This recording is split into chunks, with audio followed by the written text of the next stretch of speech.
surprising.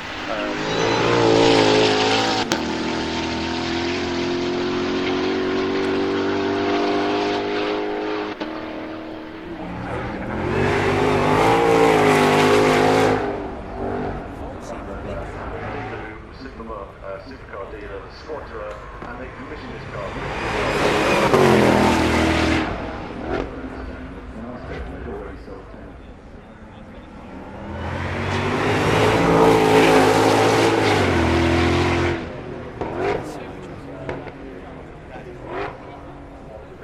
What an angry Mustang that is.